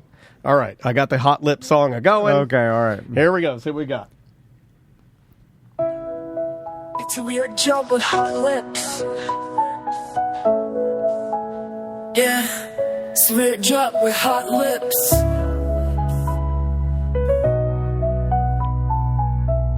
Yeah, it's a weird job with hot lips. Okay, is that what you wanted? Yeah. That's kind of worth it. Yeah. On the line with us is Jennifer. How you doing? Hey, I'm doing good. Let me kill that so you can hear. You see, Jennifer, that's what I do is people do me favors and then I bully them. Were you bullying her? Yeah. Is her nickname? That's all right. Is her nickname Hot Lip? No, we said that. I don't even understand what was happening. We said that at Cabana Live when she was doing the limbo. And, I forgot about that. And then she was like, why do you guys keep doing this to me? It's because you keep showing up, Jennifer, and I feel like... No, I know. No, well, I feel like you, in the back of your head, you love it, and then all the jokes you secretly love, and that's I'm showing you love here. Anyway, so I'm lost. So, Jennifer, what is your weird job? So I feel like this kind of fits into the hot lips category. Back in 2006, I worked on a pornographic video research study. Whoa, I didn't know they did that. I was a student at UCF, and professor was very much into anti-censorship and anti-obscenity research. A creep. He was a creepo. Is that what you're saying? Bit of a pervert, right? So what was the actual study about? I mean, besides pornographic videos, but about what? So the goal was to try and catalog everything that was happening in the main website that people would go to. So this is before the main porn. I can tell you that. I'm there every day. Yeah, but you only see your algorithm. No, I see it all. Oh, yeah. Okay, yeah. I'm like the Dr. Manhattan of whacking it. Well, this is pre-algorithm. So some students were paid to watch porn and take notes, and then I did all the data entry on the back end with some other students in terms of every single thing that happened in these videos. In 2002, you would have paused on the phrase back end, and we would have all gone, wow! And then I would have gone out, give you one of those. So the professor had people watch pornographic video. Was it? I feel like isn't this what people yell about, like liberal education? They're like, the goddamn professor's up there having you watch the damn booby movies. So what did they get to pick the videos they wanted to watch? And then when you say take notes, were they just writing down what happened? So there was the one website that people would go to, and it had different, I don't want to say categories, but maybe they're like production houses. And a lot of the names are ones I can't really say, but I would go in and write the titles if they had the titles. Students would then note, like, were there age statements? When was the video produced? What were the characters? And then I can tell you all of that. As soon as I see that little thing, the little Bang, when I see the Bang Bros thing come up, I immediately look to the bottom right-hand corner, and it typically says 2015, which was the golden age. Right around your 08 to 2014, 15 is your golden age.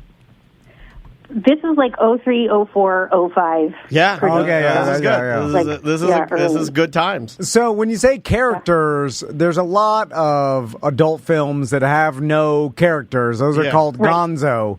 So in that scenario, Tom likes to show his knowledge to hot lips. We got two perverts showing two pervert wizards battling each other with their knowledge.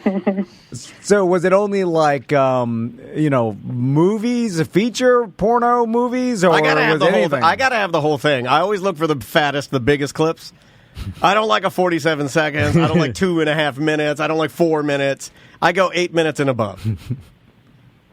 So with these videos, and Bang Bus was one of the ones. A whole bunch of different. I don't know how long they were. I don't think they The cataloged original that. Bang Bust was shot with a gentleman named Dirty Sanchez. God bless he his, was. Yeah, God bless his He soul. was one of the host. characters, either Sanchez or cameraman. Sanchez was one, and he was the guy that always as soon as they dropped her off at the playground, they drive away. It was all fake. But we were like, what? How's she going to get home? So I'm curious to what the professors, did everybody in class, when he told everybody, did they laugh at this? Or did they cheer? Did they cheer? So this wasn't part of class. This was like a separate research study that I think he had a grant to work on, and I think it had to do, ultimately the purpose was some municipality, some place was trying to ban access to porn based on their local obscenity laws. And so kind of the first step is like, well, what's even happening in these videos, and going to the most popular site that people would go to kind of catalog. Right. So, like, for instance, you can't ban it unless you try to understand it. So, right. Okay. Huh. And he also did work too, like in terms of, there was someone that was trying to develop a strip club property, and that municipality said, no, it breeds crime.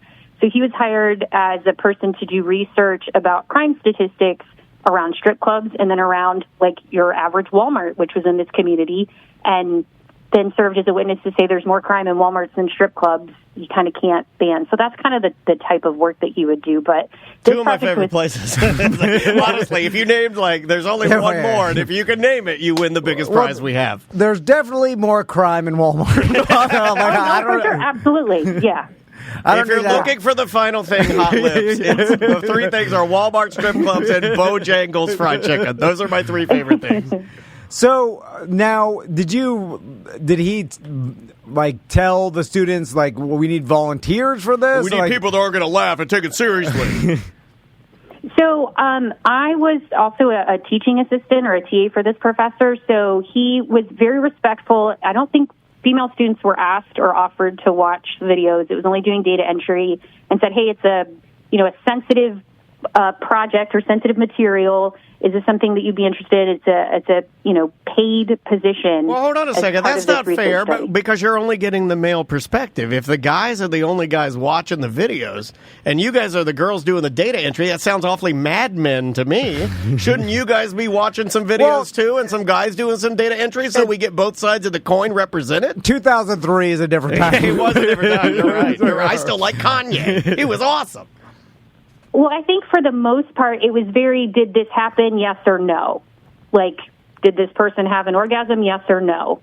If they did, what was the trigger? Did the stepsister pull down the stepbrother's boxers? All right.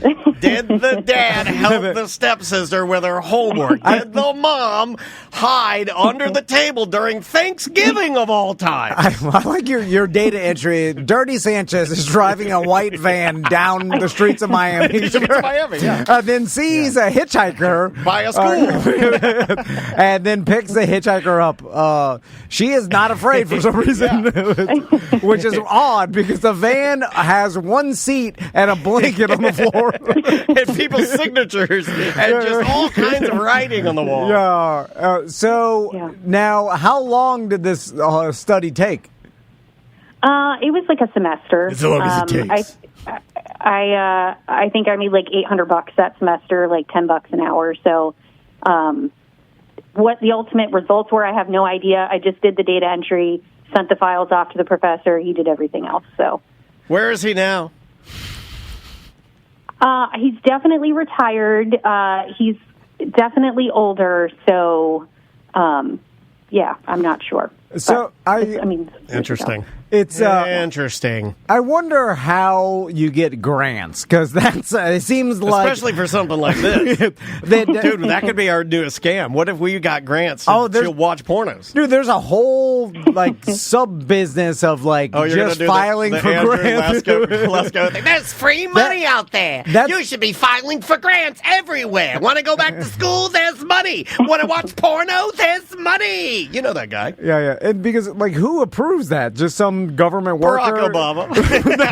I don't know. There's someone that's in like some form of government. Well, now would be the easiest time to get anything passed, right? Like, what's happening? I don't know. I've never met a person that received a grant. Like I've heard about it, like a government grant. I feel like they keep it on the down low because they know it's a scam. You know, like they don't want to admit to you that they took a government grant because you're like you stole. Do you think it sounds like the COVID money that people took it's for like their the PPP loan. We should have taken it. Dude. We totally should have taken it. Why did we take it? Well, because I was like, maybe someone else needs it, and no one needed it. We would be sitting on Easy Street right now. I know legitimate businesses in this town that are thriving right now. They didn't need it. They were thriving then. They're not paying it back. They told me, take the money. I'm like, no, maybe someone else needs it. I don't want to do that. I feel like, aren't you against us? Hot Lips, we should have taken it.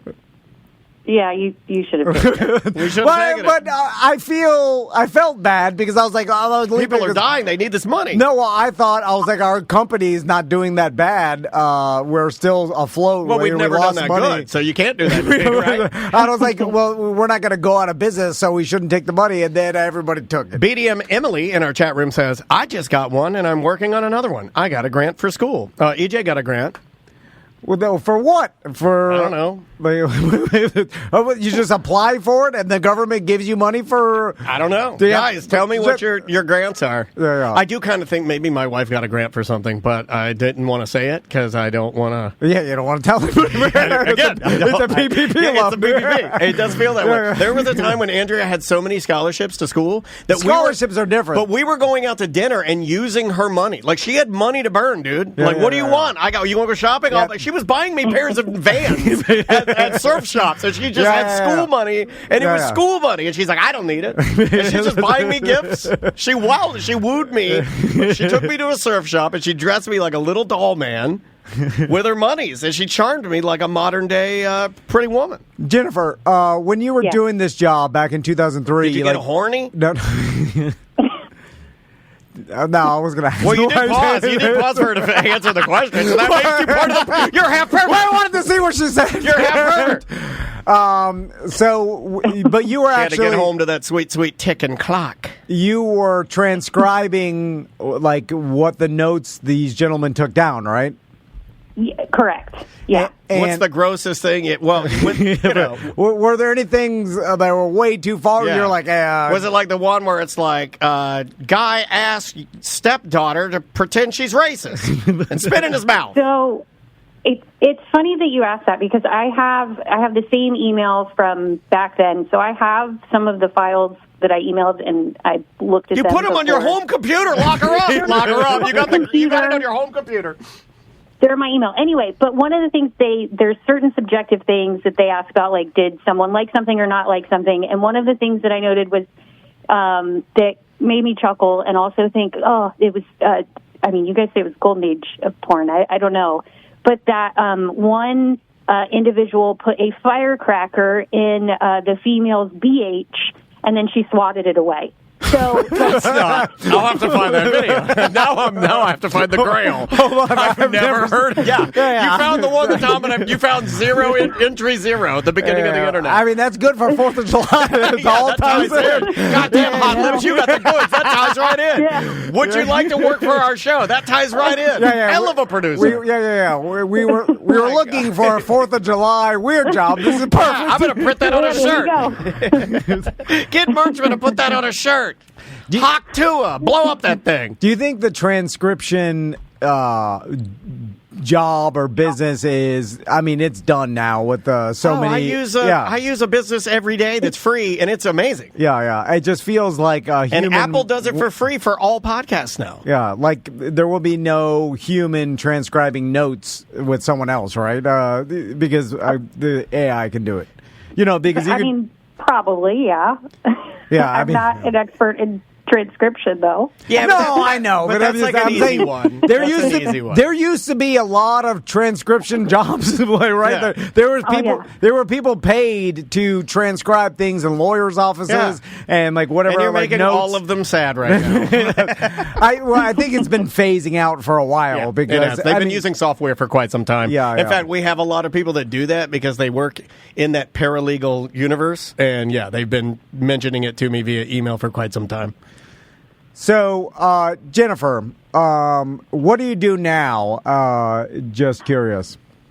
So at this current point in time, I'm technically unemployed by choice. I was the person that you guys discussed about the whole phone versus Zoom giving notice. Now, you do know that just because you put by choice on there, we still look down on it. That's fine. Okay. That's fine. All right. But I'm a competitor to Ram Davesy. I'm a financial planner, and I'm in the process of starting my own firm. That's awesome, dude. Yeah. I didn't know that. That's freaking exciting, man. Wow. Yeah. Congratulations. That's really cool. Thanks. That there's a lot of people that need help with that because you're looking right at me. Just with the basics. I'm so naturally so bad at anything financial. So back to, can you talk about quitting your job, your last one? Yeah. You did put on the BDM page, and we talked about it on the show. Yeah, this would be a good little tie-in. That you were wondering, whether to do it over the phone or on Zoom, and so you did it over the phone, right? Yeah, so I had a regular scheduled Zoom meeting, and I sent a Slack and was like, hey, could we do this over the phone? So I had a conversation over the phone, and then I followed up immediately with an email to put everything in writing. And phone was definitely the way to go versus being on camera and having that reaction. So did they sound disappointed, or did it go the way you thought? It went the way I thought. The person felt very blindsided and very surprised, and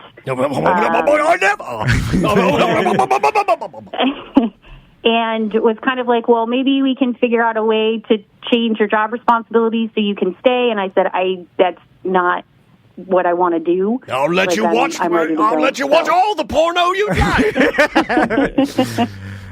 Now, did you feel tempted at all to throw something crazy out there just to see if they take it? Because when someone says well, what would it take to keep you here? I feel like that's your time to just throw a Hail Mary see. What if they told you all right, you never have to Zoom in again, and you could do all your work from home? Because there is value in that. Me and Daniel, I like crazy stuff though. I like wasting my wish. I like whether is there anything I can say or do to make you stay? And I'm like, take off your pants and dance around and say I'm a little cowboy and start slapping yourself and then just waste it. And then when they're done, go, okay, I'll stay. Just waste it on something dumb. Because Jennifer, have you heard about this new thing called being overemployed? Yeah.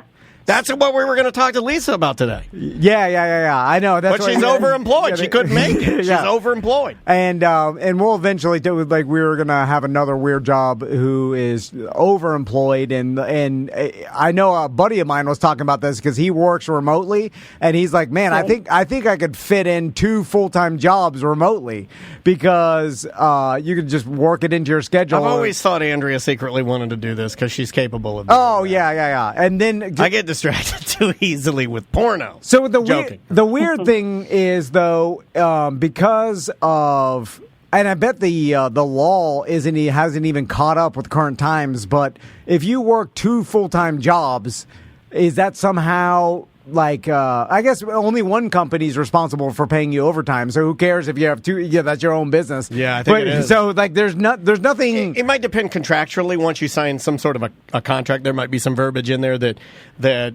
I don't know what it would say, but if one company, it's a good question for Mo. But if one company found out you were working another full-time job, they'd definitely be mad about it because they'd be like, wait a minute, that means you're not working for me full-time. Well, what if you are, though? Well, what's full time? That's a whole nother question. Is it hours in, or is it getting my job done? Because I know you hate that. I know you hate that. Well, yeah, and so that's a whole other thing. But I'm sure the company feels like I want you putting, the 40 hours a week or whatever I pay your salary. Well, it's kind of what got us into trouble. If you just want to be honest about it, right? That's kind of the ultimatum we got. It was like, well, you can't be doing that while we're doing this. You can't do that. And we were like, well, hold on a second. We're getting our work done. We're doing everything we should. Yeah, but it had nothing to do with time. It had everything to do with some false narrative that us cursing would somehow hurt their sponsors. Right, but I'm still saying it wasn't all. Yeah, but anyway. Oh, well, Jennifer, thanks for telling us about this odd job, even though it was a short time in college. But I wonder how many research studies go on? Because I get one for, and I guess it's probably because of the running and the talking about triathlon. I get this thing that says, like, get trained for triathlons for free with this research study going on. And I'm like, this is bizarre that I'm getting these advertisements for this and whatever. But who does a lot of these is Andrea's mom sometimes will do these. Oh, because she's tied into, you can slip in there and you can go there and they're like, yeah, watch this show for like 2 hours and then get paid. And don't take a bathroom break, and we'll just and then we'll take your blood pressure afterwards. And then they do it, and then they hand her like $500, and she's like, "Pays." It's smart. It's like it's just finding them and taking the. But if you're organized, some of them are just like you just got to sit here for a little while, and then they want to test your vitals afterwards or something. It's like, okay, that's fine. Well, Jennifer. I forgot the question I asked you. Anyway. Well, so 2 things. Going back to the overemployed thing really quickly, my regular job took up enough work hours in the day I wouldn't want to do a second job. And in the financial planning industry, if you are registered to give investment advice, if you do any other work outside of that, it's considered outside business activity and you have to report it and disclose it. And since I was chief compliance officer where I worked, it would be really bad if I didn't disclose outside work. So it's another reason why I decided to leave. So I'm going to start calling my wife the chief appliance officer as a low-key diss. Jennifer, is that because like they're trying to crack down on like scams and people like suggesting someone invest their money into their own company they work for or something like that? Well, the main reason is that there may be potential conflicts of interest. So if you're working for another company or another entity, is there any like commissions or kickbacks that you're getting from those people? And also, if you're spending time during a traditional trading or work day working on other projects, that means you're not available necessarily to work for your clients. So some of it is conflicts of interest and some of it's just general disclosure. But there's like so much regulation and stuff that it's honestly easier to not do anything outside of your traditional 9-to-5 job because you have to disclose it, and it's just a lot of paperwork and it's a really big pain. And I was trying as CCO to not put more work on myself than was necessary. So. We had no idea what you were talking about there. Like, I'm looking at Tom, he's looking at me, there's just this lady talking. I'm like, she's not talking about porno anymore. I know that. No, I know what Jennifer's saying. So All right, Jennifer, we appreciate it. Thanks for doing this last minute, and we'll see you soon. You're the best. We'll see you soon. Yep. All right. Take care, guys. Bye. Bye. Very nice of her to do that. The investment stuff, like I know that it's like heavily regulated, but there seems like there's a tons of scams. Well, it's only heavily regulated if you get caught. Yeah. And so it's interesting. It's like you hear about so many scams, but it's also like seems to be like maybe that's what it is. It seems to be like probably there's a lot of oversight, but it's probably all smoke and mirrors, and there's not enough people to. I don't know. Look at it. I honestly don't know. I'm still thinking about the grant thing, and because you're right, I don't. I think it's just you know who I think's gotten grants before and who could speak eloquently on this is Brendan O'Connor. Yeah, I believe he's a grant man. I think he's our guy. I think all it is if you apply to enough of them, eventually you'll just get one, and it's just professionally, or you're a professional application filler. You know what I'm saying? You just spend your day applying for a couple grants a day, and then eventually I think you'll get one. But he's done enough, like his kit will look so good. It's impressive with all the stuff. I don't know I think maybe it would lean towards that. Once the process of granting them, or even going through the process. Can we give grants to people to do stuff for us? That's called employees. No. Here's the money, this dude. Is a one-off. No, this is a one-off. Oh, one-off. This is a grant. You're not an employee. We're not. That ship sailed. This is a grant. I don't know how it works. I mean, it's. I don't even know what the definition of a grant is. I can look it up. Yeah. Find out what the definition of a government grant. Like in kid terms. It's just for the betterment of society. Like, hey, I want to do this, and then the government will give you money for doing something that betters society. So then that's why. That sounds about right to me. Yeah, in some way. And I guess there's people that just look over the applications and choose one. I think we're on to something here. It's lining up how we can get a grant. Oh God, it's giving us a lot of. Okay, here we go. Let's just see what hard drive says about government grants. A government grant is like a special gift of money given by the government to people or organizations for specific purposes, like starting a project, helping with research, or providing community services. You don't have to pay this money back. How to get a government grant? Yes. All right. 1.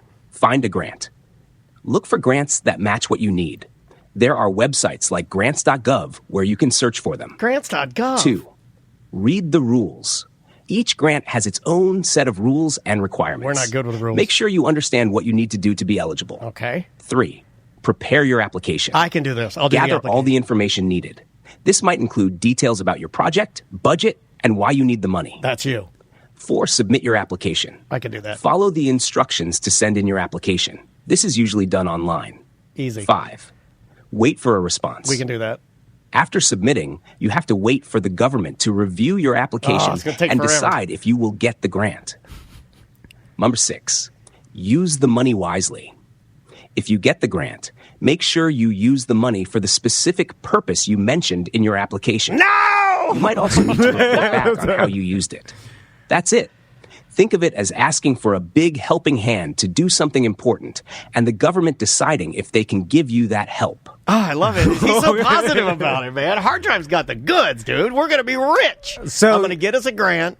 You have to do what your grant said. Is there anybody overseeing it? You do a little bit. You do it's like when does someone check up on it? It's like all of these things going around town. It's like where you go, portions of proceeds. Okay, you see what I'm saying? As long as you're doing a little bit of proceeds. Yeah. That saves everybody's ass. Portions of proceeds. Like, is there some accounting after where you're like, this grant money, here's where I spend it, or is it loose? I think you just got to get close. Yeah, okay. We can shave a little bit off the top, right? How do they even know? Like if they give us doing 10, I feel like you and I could pocket 2 and use 6, and we're good. I'm serious. We're the kings of doing things on the cheap. They give us 10, 2 off the top to each of us. We got 6 to play with. We're calling in favors crazy. We got a little Mo here. We got little gringos there. You know, pow! And then, oh, dude, we could do this for life. Every couple of years, we get a new grant. They give us 40. We take 10 off the top. 30's in. I think this is what people do. Yeah. Like, I think there are people out there that get grants all the time and then figure out how to work the system. And we're going to get all our clients involved so we can get big grants. Mega grant. Yeah. Grant. Hugh Grant. Remember that Hugh Grant? Bang that hooker. That's so old. Yeah. You think Hard Drive knows about that? He does. What was her name? It's coming to me. Divine Brown. I only remember dumb things. I never remember business things. I don't remember anything to help this company. But you asked me about who did Hugh Grant bang in a park? He had Divine Brown. He had one of the saddest mugshots. He's in a new movie, and it looks good, and it's one of those A24 movies. Oh, yeah. And it looks good. It's called The Heretic. Let's talk about it. Okay, and he's standing there, and these two girls are like, these two like cute teen girls go to his house and ring the doorbell, and automatically I'm like, is this guy going to be a pervert? But I don't think he is.